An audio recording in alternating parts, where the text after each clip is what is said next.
She learned to say no to an old friend. This is part 2 of the series, No Without Guilt, from Ella's Love Life Stories. Her phone lit up on the kitchen table. She saw the name, and before she could stop it, before she could catch the thought and examine it, she felt something. Something small and uncomfortable that she immediately felt guilty for feeling. She didn't want to answer. Not because she didn't love her. She did. Had known her since university, since before she was who she was now, since before the career, the marriage, the children, the years that had quietly turned her into someone slightly different from the woman her friends still expected to find on the other end of the line.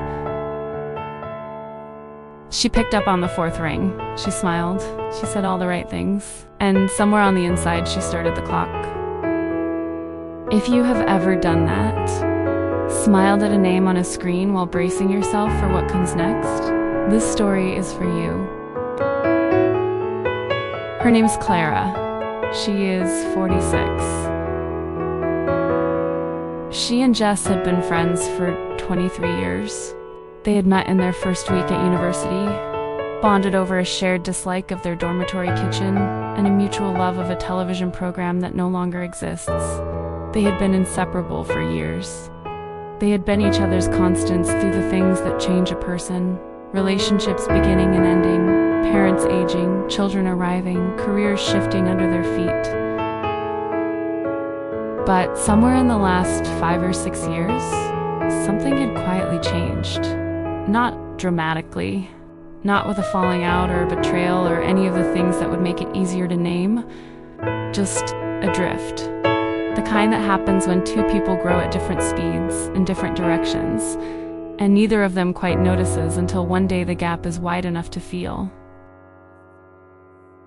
Jess still wanted the friendship they had at 24. The availability, the long calls, the drop everything, and energy that had felt natural when they were young and unencumbered, and time was something they had in abundance. Clara was not that person anymore. She had become someone quieter, more selective, someone who needed her energy for the things she had chosen, her family, her work, the small things that restored her. The long calls didn't restore her. They took from her, and she spent 2 days recovering from each one. But she didn't know how to say that, or whether she was even allowed to. We've been friends since we were 19. 23 years of friendship. You can't just reassess a friendship that long. It feels disloyal. It feels like saying that the person I was at 19 made a mistake, and I don't want to say that. She was there for me through things that really mattered. And it's not that I don't love her. I do. It's more that the calls leave me feeling flat, empty in a way I can't explain. Like I've given something and I'm not sure I had it to give. But what do you do with that? You can't say to someone, I find our friendship exhausting. But it's not something you can say to a person who has known you for half your life. So I just kept picking up, and I kept smiling, and I kept being the version of myself she needed. But why I'm not sure I am anymore. What Clara described.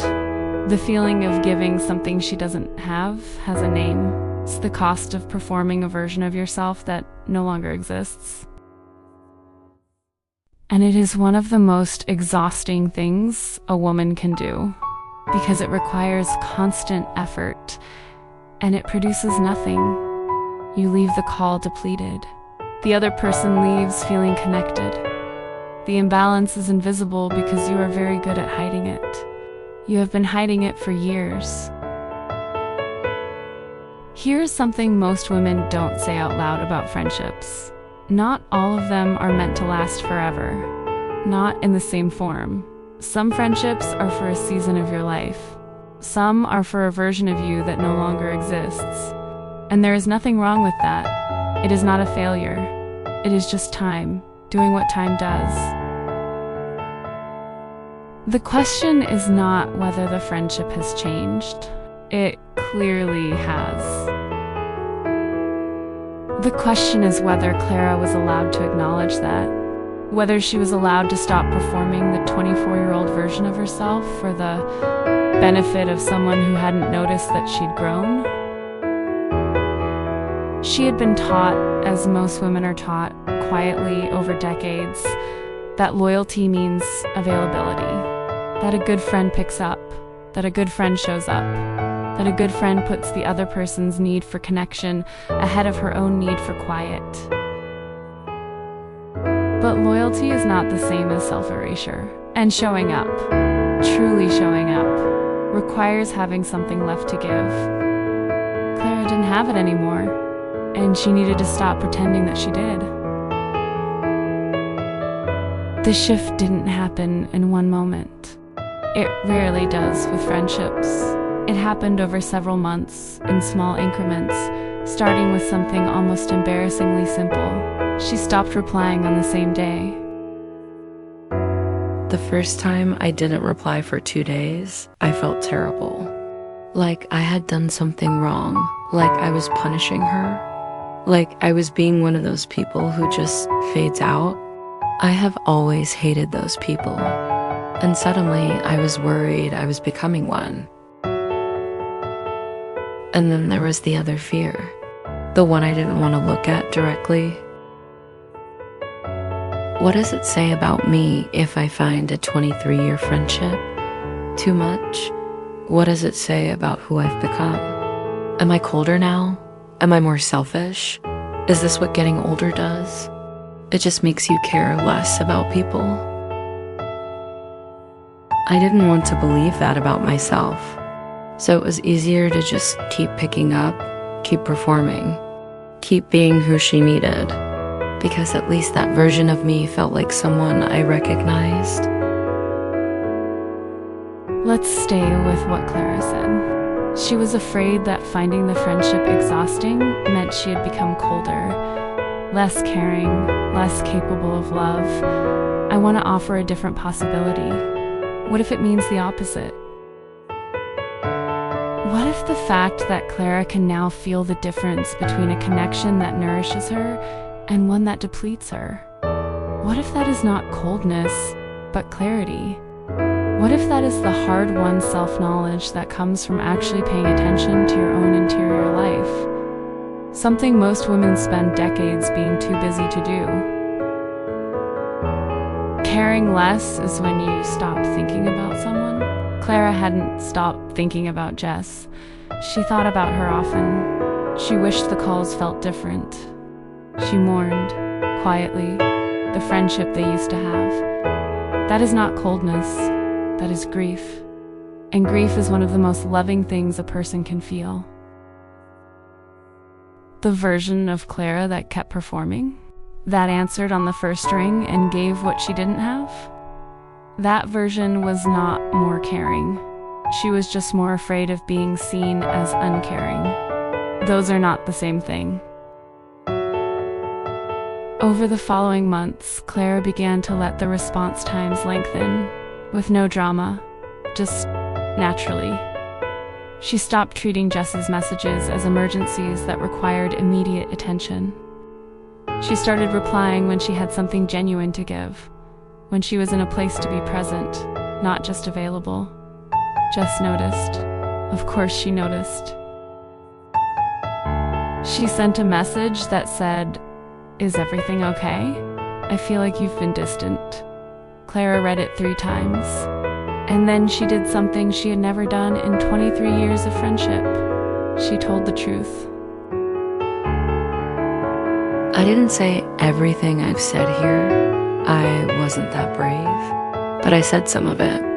I told her that I had been feeling overwhelmed and that I needed slower contact for a while. That it wasn't about her, and I meant that. I really meant that. It was about where I was. She was hurt, I could hear it, and I sat with that. I didn't immediately backtrack and apologize and offer to call more often, which is what I would have done before. I just sat with it and let her feel what she felt. And then something unexpected happened. She said, "I've been wondering if you were okay." I knew something was off, but I didn't know how to ask.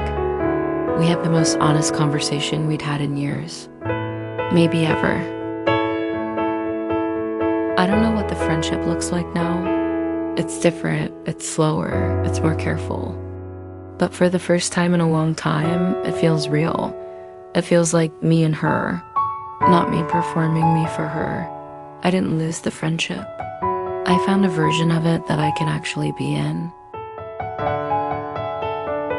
Clara didn't end the friendship. I want to be clear about that, because that is often what women fear most when they imagine pulling back, that the only options are everything or nothing.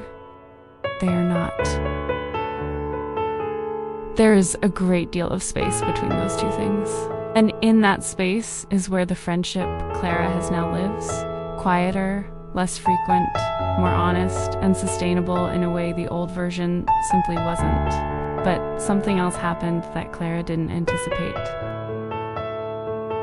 The energy she'd been spending on that one draining call every week or two, the preparation before it, the recovery after it, the low-level guilt that sat on her shoulder in between. Just when that energy was no longer going to that, it went somewhere else. She called her sister, whom she had been meaning to call for months. She made plans with a woman from work she had always liked but never quite found the time for. She started, tentatively, to think about the kind of friendships she actually wanted at this point in her life. Not the ones she had inherited from her 20s, the ones she would choose now, today, as the person she had actually become. She found that she was someone worth choosing for. She just had to stop giving all of herself to people who knew the old version, and make a little room for the ones who could meet her where she was. Before I leave you with something to try this week, I want to ask you something. Is there a Jess in your life? Someone you love, but whose name on your screen makes you pause before you answer? You don't have to explain it. You don't have to justify it. Just, is there someone? If there is, tell me in the comments. Even just her first name. Even just yes. You might be surprised how many women are sitting with exactly the same thing. Here is what I want to leave you with. Not a conversation. Not a confrontation. Not a list of what to say. Just one thing. This week, when a message arrives from someone whose name makes you feel something you immediately feel guilty about feeling, don't answer straight away. Not forever. Just not straight away. Give yourself the gift of a pause. An hour. A day. However long you need to ask yourself one quiet question. What do I actually have to give right now? Not, what do they need? Not, what have I always done? Not, what does a good friend do? What do you have today to genuinely offer? If the answer is something real, call, write, show up. If the answer is nothing, then a slower reply is not cruelty. It is honesty. And honesty in the long run is the only thing that keeps a friendship alive. If you want to go deeper into this, into the guilt around friendship, the weight of obligations that were never quite chosen, and the slow work of building a life that fits who you are now, the link to No Without Guilt guide is in the description. 30 days, quiet, at your own pace, no pressure, just an open door. Clara still has friends from university. She still loves some of them the way you only love people who knew you before you knew yourself. She is still kind. She is still loyal. She is still generous with the people in her life who give her energy back. None of that changed. What changed is smaller and larger than that at the same time. She stopped performing a version of herself that she had quietly left behind. She started showing up as who she actually is now. And the friendships that could hold that, the ones that could handle the real her, the slower her, the more particular her, those ones got better. Not bigger, better. That is what happens when you stop giving from a place of fear and start giving from a place of choice. The friendships you actually want at 40 are not the ones you've had the longest. They're the ones where you don't have to count the minutes. This is the second episode of a 12-part series from Ella's Love Life Stories.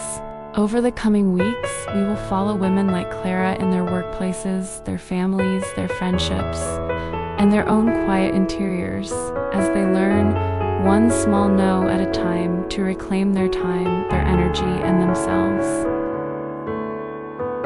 If something in this story felt true to you, there are 11 more waiting. Subscribe so you don't miss them. And if you know someone who needed to hear this today, send it to her. That is the kindest thing you can do with this video. The link to the guide, No Without Guilt, is in the description. 30 days, gentle, yours. We are glad you found us. Stay a while. See you in the next episode.